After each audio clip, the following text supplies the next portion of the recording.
In the $30 K6 SUV class, two-star models have emerged. Leapmotor D19, a tech luxury flagship, and the Huajing S powered by Huawei. Qiankun, if you want great value and a feature-packed ride, high-tech features. Which should you pick? Today, we're putting the Huajing SAW Qiankun flagship up against the Leapmotor D19 500 Supremes for a proper head-to-head showdown.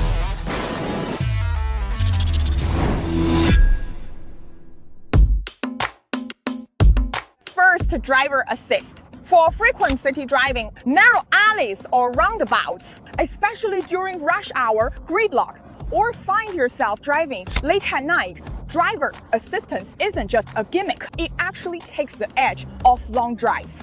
Crucial for dodging sudden hazards. If smart drive lags or hesitates, it's easy to scrape or even crash. This is the key difference between the two.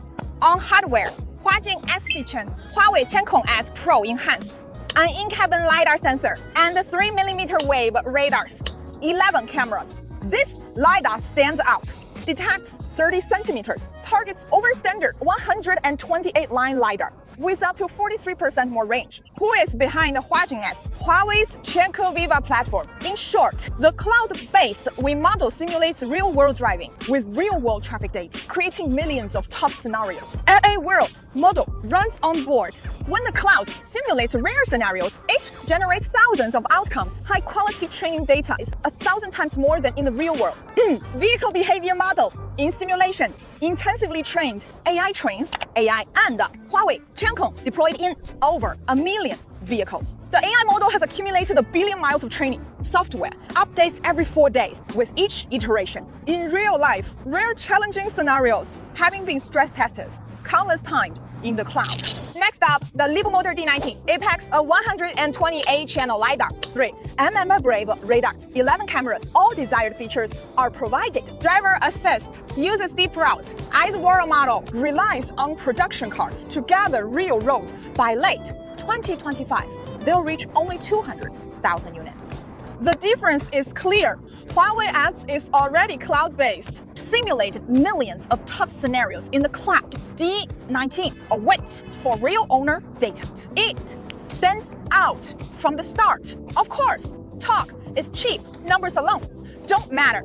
Time for some hands-on testing.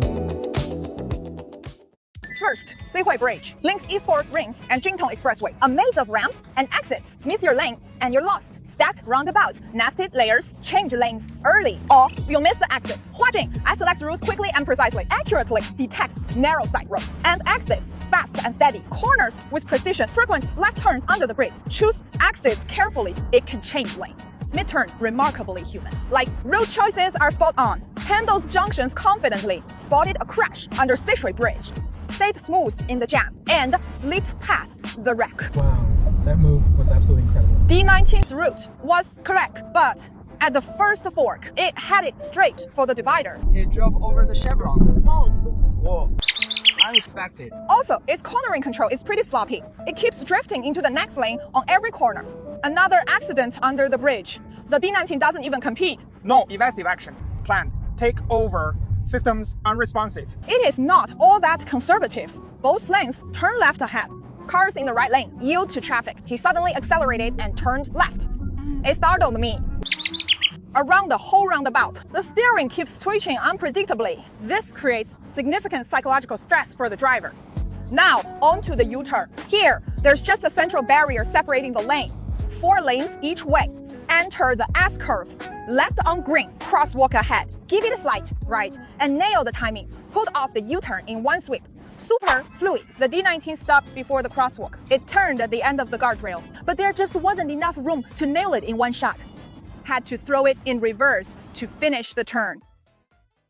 Now, on a narrow two-way street, shared by cars and pedestrians. This road is narrow, no bike lane either. Cars stopped at the curb, and scooters cutting in. Utter chaos, glide S smoothly. It doesn't overreact or crawl past cars parked at the curb. Keeps a safe distance. It's handled red light runners, wrong way cyclists, Cutting in a halt, it simply lets off the throttle. No hard braking, intuitive handling, highly agile in traffic. DR Turn 9 avoids parked cars, but reacts a bit slowly. Steering impulse feels delayed. Usually, the nose clears an obstacle, then it turns. IT barely leaves any space on the sides. It brakes too late and stomps on the pedal. Finally, let's test them on the roundabout. The D19 takes an odd line into the roundabout. Feels like it is heading right for the flower bed. Roundabout entry is slow. Cars behind keep overtaking. It stays in the outer lane after entering. When vehicles exit the roundabout, it is always slow to react. Now, the Huajing S entering the roundabout. It spots a cyclist breaking the rules. It smoothly avoids and enters the roundabout. Still, in the outer lane, it sees a truck exiting the roundabout. It deftly nudges the wheel, right? The action feels human. Exiting the roundabout feels smooth, balancing safety and efficiency. Honestly, it's hard to keep up. This matchup works.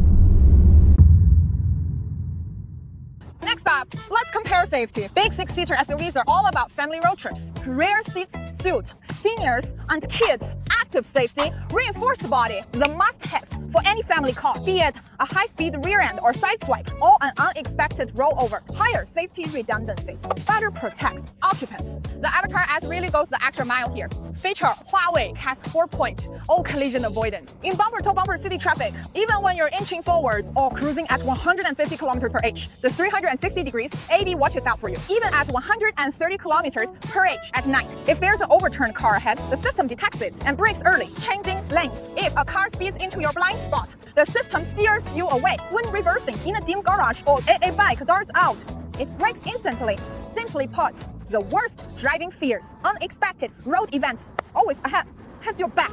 Leapmotor D19, you say deeper road eye, active safety solution. Now it works in night and backlight. There's no real-world data yet.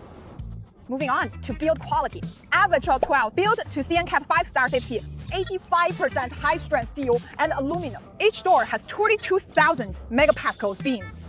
8 beams passed 80 kilometers per each side impact and a 15-meter rollover test. Leapmotor D19 built for dual 5-star safety, 80% high-strength steel and aluminum.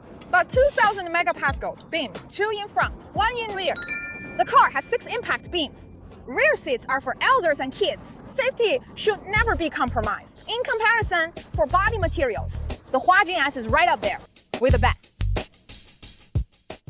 Another thing people really care about when picking an EV is smart cockpit experience, navigating daily commutes, musical shows, weekend trips, kids watching videos. A lagging infotainment system can ruin the whole drive. In the cabin, the Huajing S runs Huawei HarmonyOS. Navigation and playlists on your phone. One tap, cast to the main screen. No more fumbling with Bluetooth. Over 50,000 apps available. All major apps are built in. You can play cartoons for kids on trips, making it easy. Fast internet. Dual 5G means smooth streaming. Feels as intuitive as using a phone. No learning curve. The Leapmotor D19 features multiple screens. Its 17.3-inch center display stands out. Runs on Qualcomm 8797 plus 4G. Hardware is solid, but the system is closed, only supports CarLink. The system occasionally lags. User experience falls short of Avatar. Let's break down the value. Leapmotor D19 500 Supreme Edition. Tax and premium feature. Standout features: 500 kilometers EV range, dual charging, big screen, power doors. Specs are outstanding, but Avatar S focuses on refined driver assist, safety redundancy, and reliable power. Daily driver depends on these. Both cost about 30K. One shows off impressive specs, one has solid, unseen confidence. Which 6-seater suits you? I bet you've already made up your mind.